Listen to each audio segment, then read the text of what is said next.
Compte rendu de la 57e réunion du Conseil de ministres. Le président de la République, chef de l'État, Félix Antoine Tshisekedi Tshilombo, a présidé ce vendredi 29 août 2025 à la Cité de l'Union africaine, la 57e réunion du Conseil de ministres. 4 points étaient inscrits à l'ordre du jour, à savoir 1. Communication du président de la République, chef de l'État. 2.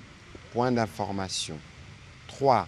Approbation d'un relevé des décisions du Conseil de ministres. 4. Enfin, examen et adoption de dossiers.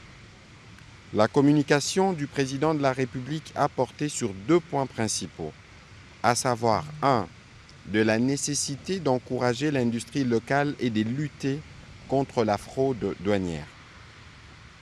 Le président de la République tient à l'impératif pour le gouvernement de promouvoir une politique résolument tournée vers la souveraineté alimentaire et la valorisation de nos potentialités nationales.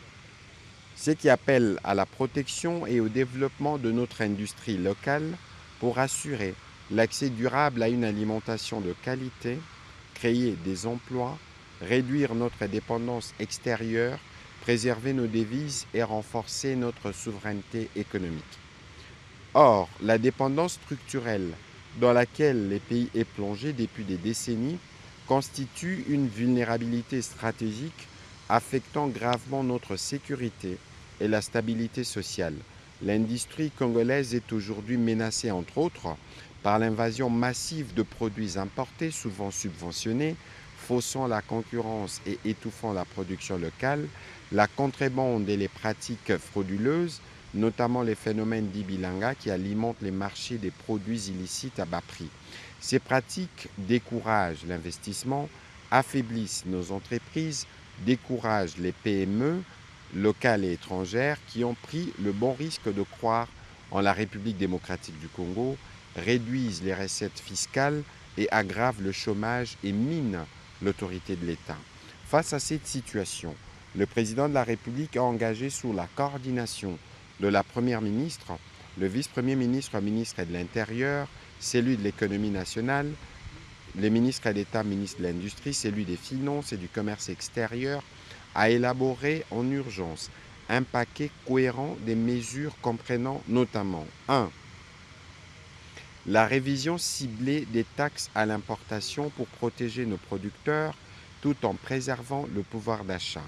Le renforcement du cadre légal et réglementaire pour garantir la conformité et la traçabilité des produits. 3. La modernisation des dispositifs de contrôle et des répressions pour lutter efficacement contre la contrebande. 4. La mise en place des mécanismes incitatifs pour soutenir l'investissement productif. 5. Une stratégie de communication nationale pour promouvoir la production locale, la consommation locale et la fierté de produire et de consommer congolais. Le deuxième point de la communication du président de la République a porté sur la nécessité de promouvoir l'égalité des chances dans l'accès des emplois et aux stages.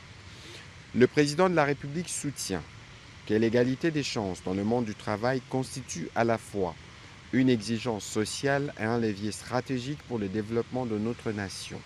Elle s'inscrit au cœur de sa vision d'une république moderne, inclusive et prospère, où chaque citoyen, quelle que soit son origine, sa condition sociale ou son parcours, doit pouvoir accéder équitablement aux opportunités offertes par son pays.